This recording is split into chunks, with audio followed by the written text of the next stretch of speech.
I go in, they run some tests, they check me, they don't find anything. They tell me that, well, let me just get some blood because you're having these symptoms. I was like, yeah. Once they come back, they take the blood and they call me Saturday, which was the next day. They called me Saturday morning and was like, we'd like for you to come in. And I was like, what? I was like, yeah, we just need to, got your lab results, we want you to come in. I was like, that sounded kind of weird to me, but I was like, cool, it's a Saturday. So I went. Doctor walks in the room and he's like, so, you from around here? I was like, nah, originally I'm from New York. You know what I'm saying? And then he was like, oh, he's like, you got any brothers and sisters? I was like, no, I'm the only child. So I'm like, doc, I watch TV. I see where you're going with this. What's up? And he's like, basically, he's like, you have a disorder of the blood. That's how he came at me. He's like, you have a disorder of the blood. I was like, disorder. Then he said, leukemia. So I remember pulling out the phone, flip style. Hit the internet real quick, and I'm like, disorder of the blood, leukemia. I'm like, doc, this is cancer. And he's like, yeah, cancer, disorder, whatever. And then that's when he hit me. He was like, well, based on what we found, you have a week. And we need to make some immediate moves, as in whether I was going to have treatment here in North Carolina where I was at the time, which the best facility that they recommended was Duke, which was about 4 hours, 3 to 4 hours from where I was in Monroe. And I was like, nah. And then he was like, well, you're from New York, so you can go to New York or LA. They got the two best. So I was like, let's go home. And he said, you got 48 hours. Oh, shit. And in them 48 hours, a lot had to happen because, like I said, married with 2 kids. My son was 3 and 8 months. 8 months old. So immediately went to the job, told them what happened. We were actually in the process of buying a home, like one of them trailer, double wides. Had worked the deal and everything, closed on it. Had to go back to him, and luckily he was graceful enough to be like, look, let's wipe the deal. Not only did he give us back the deposit, he gave something to help out, from the company, which was a blessing. And I always did IT, so I was doing IT at the time at Family Dollar. Told them, and everybody jumped in, started getting me boxes and all that. Like I said, in 48 hours I was gone. I was on the train and in New York. Get to New York, it's like August 30th, September 1st, somewhere in there. Get checked in. Get to Memorial Sloan Kettering, that's the hospital. Get checked in and start doing the tour of my mom's walking around. It didn't hit me that I actually had to move in. I don't know what I was thinking. Moving to the hospital? Yeah, I'm only 21, just turned 21. Oh, word? Yeah, I just turned 21 the month before my diagnosis. Damn. Yeah, and I was just like, oh shit. So when they hit me with all that, we doing the tour, walking around, like my mom's had to go. I'm like, oh, I stay here.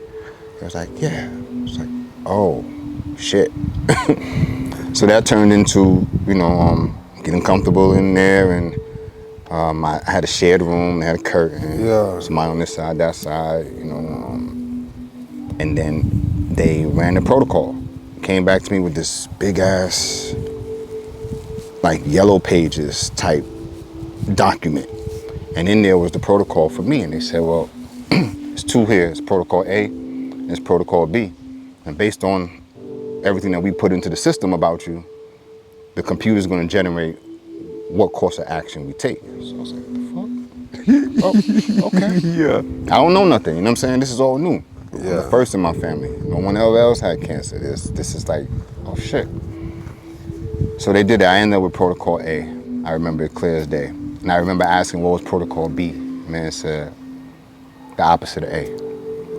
So on A, we start with chemo and go through and probably end with radiation. And if that didn't work and it came back and they start with B, B would be the, start with radiation and then rank you down like that. I was like, that's it. He's like, yeah. So that was it. So I got in, I got settled, and here we are approaching now 9/11, and my first bag of chemo is hanging on right over my bed, just hanging, running in, runs all the way through, takes a few hours, feeling good. It's like water, don't feel shit. Yeah. It's like, okay, cool, My hair's still there, checking everything just start moving. I'm watching the news. I just finished eating a sweet tart. I'll never forget it. It was a lemon sweet tart. And as I was watching the news, little ass TV, plane goes behind the lady, and she's reporting, and hits. Hospital shakes, light flickers, kicks off actually, then the generator kicks in. And I'm sitting like, oh shit. She's talking, and then she continues talking, and then the other plane comes behind her. And she's like this, all on the news. I'm seeing this clear as day. Hospital shakes again. Now you just got everything going chaotic. I'm trying to make calls. I'm in the hospital, nobody could get to me. Phones are down. My family works down in the city, so they had to walk over. They was a part of the crew that walked over the bridge. From their building in Water Street, it was 55 Water Street, they worked at the bank, all covered in smoke. Couldn't see out this motherfucker. Damn. My whole family walking over the bridge to get home from Manhattan to get to Brooklyn. All had to walk. I'm in the hospital, nobody could get to me. There's no transportation coming, you know, everything's chaotic. As the second plane hits behind the lady, whatever the fuck they put in that bag kicked in. All of a sudden, I just remember I'm laying there, I'm watching, and just start bouncing off the bed. Almost like I had strong chills and shit. Just boom, boom, boom.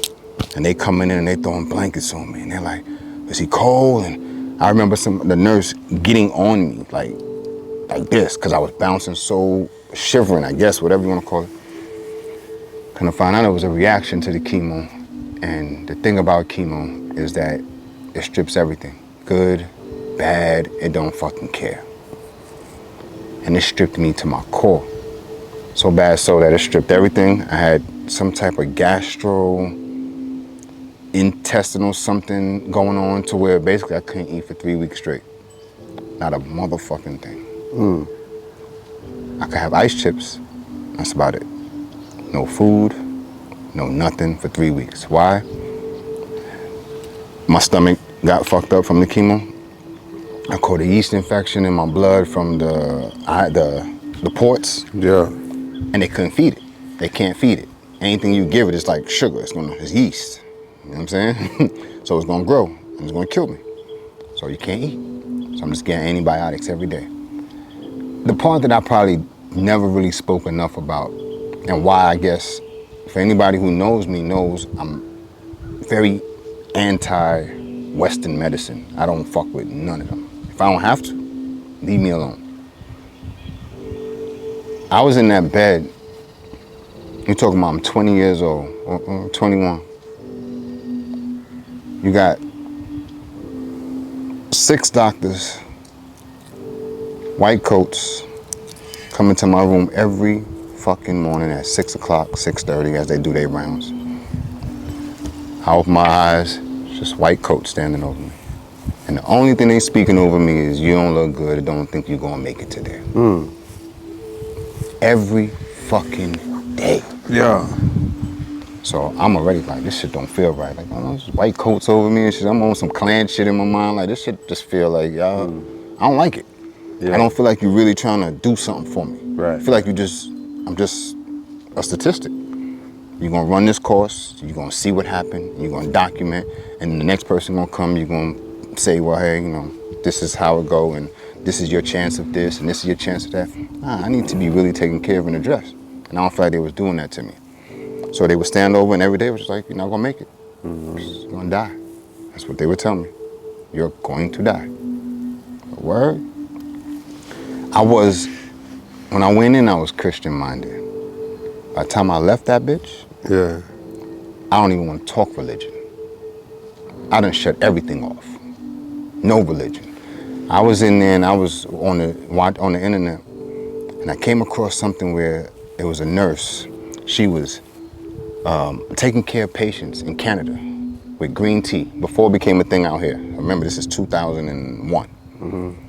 And I read the article and I'm like, shit, green tea? The fuck, Canada? I got family in Canada. So I remember getting out and calling my aunt and, you know, just get some of that. I want to get that and get that into my regimen, and boom, shit like that. That's where it started. From there, I found Sebi, Dr. Sebi. Motherfucker changed my life. Yeah. Changed my life. Yeah.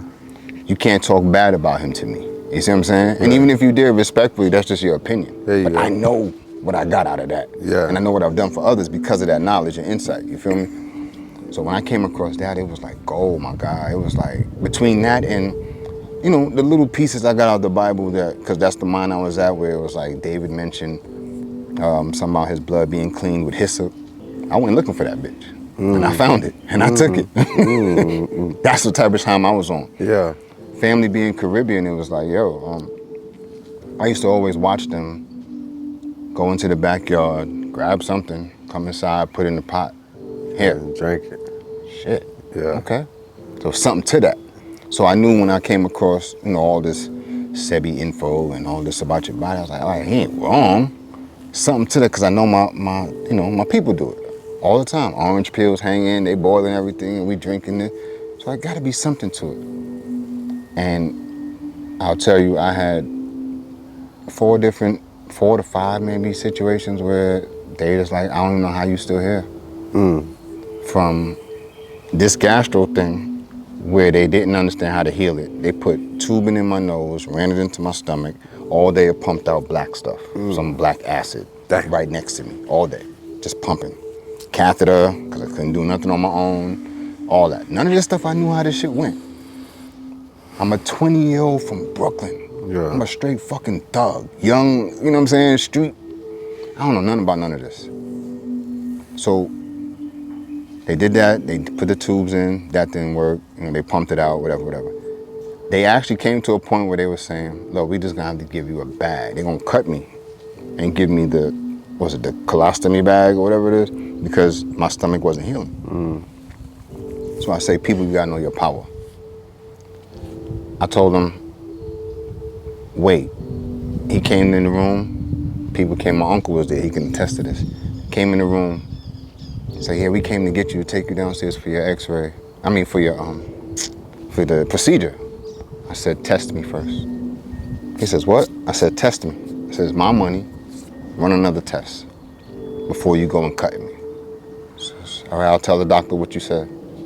A few hours later, they come back, they take me downstairs, they take the test, x-ray, and they come back later. I don't know what you did, but it's reversing.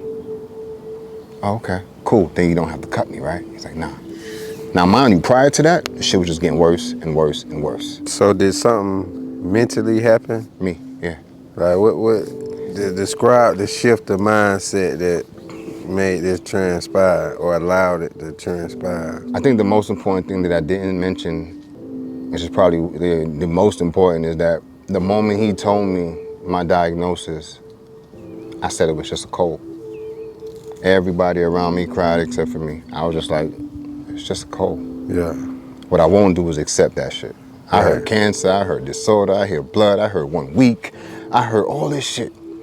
And you want me to sit here and be like, what, give in? Can't do that shit. It seemed like that's what they were doing when they was telling you that I'll every break day. you. Yeah, so you gonna get out of here. Yo, my God, most people are dead before they even make it to treatment. They dead from the diagnosis. Just dealing with what they heard. What they heard. That vibration. Yes. And I've witnessed, like, roommate after roommate come in. Cancer, AIDS, whatever. And they all either didn't make it or said, fuck this, I'm gonna go live my life because you're not doing nothing for me. He's like, this is what I gotta do? He's like, no, I'm good, I'm walking out. It was hard because I'm watching people not make it, but I'm like, nah, I can't be like that. Right. Motherfuckers turning yellow from jaundice next to me and all sorts of stuff. It's like, gotta keep my mind that I'm good. I couldn't accept that fucking diagnosis, fam. Yeah. I couldn't. Something just in here, I just couldn't accept it as what it was. I had to. And even when I would speak it, it's just a cold. He was like, nah, it's more than a cold. I'm like, all right, that's to you, doc. But to me, it's just a cold. Let me know what we gotta do. What's next? Right. And that's kind of where it went. So my journey from there was, I think I did about 8 months of treatment, and I couldn't do it anymore. If I would have continued the treatment, I wouldn't be here. You just gotta know who you are. And I can't say that I 100% knew. It was really just a feeling. Yeah. I didn't feel like it was over. You see what I'm saying? So it's just like, okay. So, you know, they do their test. So again, I'm in there, you know, I had many different situations, had fevers of 105. They would come in the room and they was like, how are you up? You should be in a coma. I was like, I don't feel it. I don't know. I'm up. What's next? You know what I'm saying? Let's keep it moving. I finally got to go home. It was October. No, excuse me. That was the first time, October. Then I ended up coming back because I had a lapse of something.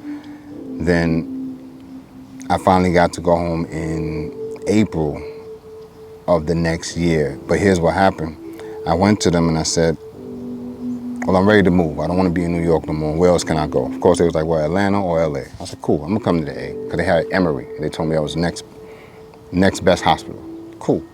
I get here to Emory, you know, I get checked in, whatever, you know, I'm just being checked for maintenance or whatever. But I go to them and I'm on all these pain pills. Now, I'm on like 20 different pain pills. I have nothing but drugs. Nothing. I go to the man, like, hey, Doc, how do I get off these pain pills? He's like, you don't. These are his words, you don't. He's like, I will help you get off of it. I'll take you down 0.5 each time. I said, Doc, I'm on like 10, 15 different pills here. We're gonna be on this shit forever. He says, yes. But he says, whatever you do, don't just stop. Why he said that to me? Because that's exactly what the fuck I did.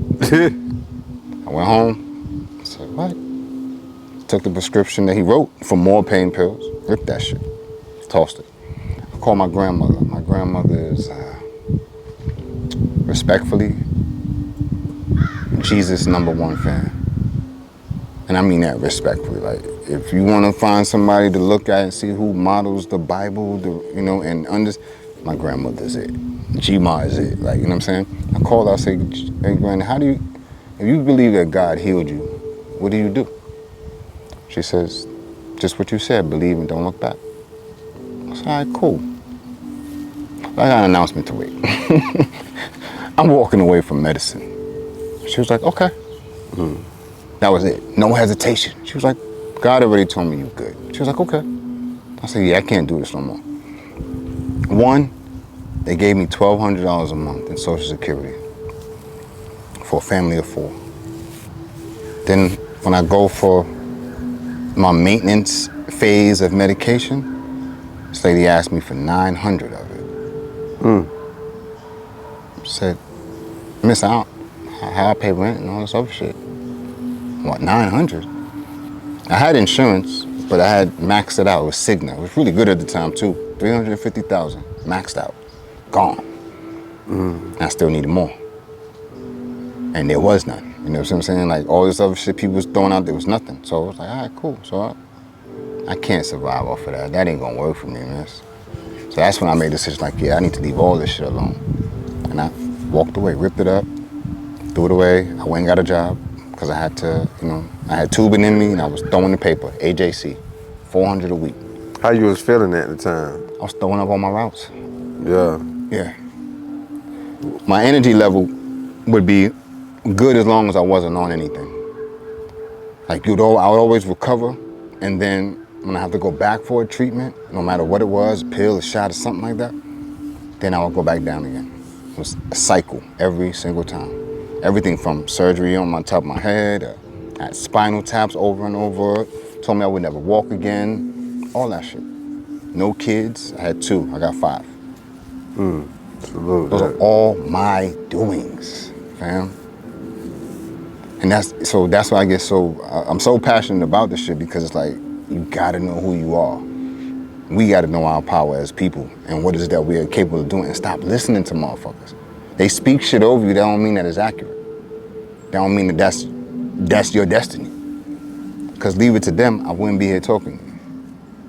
You see what I'm saying? Like, they left me, in my opinion, it was okay if I was gone. It didn't matter to them. But I had to let that medicine go, like I said, because I just felt like it wasn't in my best interest. I wasn't healing. You know, everything for me was just... It sounded like you were dying. Yeah. I mean, that's all they were telling me. Yeah. That's all it felt like. I had... When I couldn't walk, it was me that was pushing. They were just saying you weren't going to walk again. They were telling me I wasn't going to have kids again. They're the ones that kept telling me that. I mean, I've never been to... I can't even think of what it is. To have myself checked as a male so much.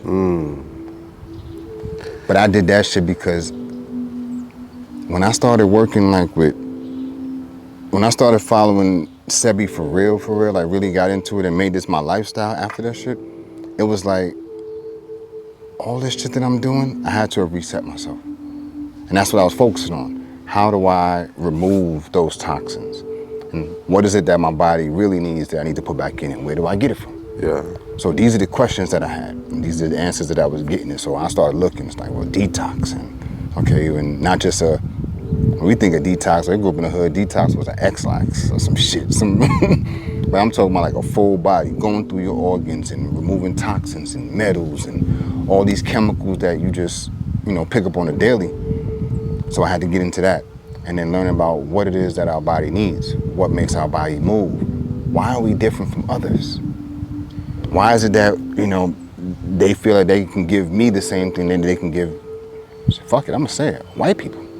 We're not the same. And I'm sorry that some people might feel differently, we're all human, I get it. I'm talking about our makeup.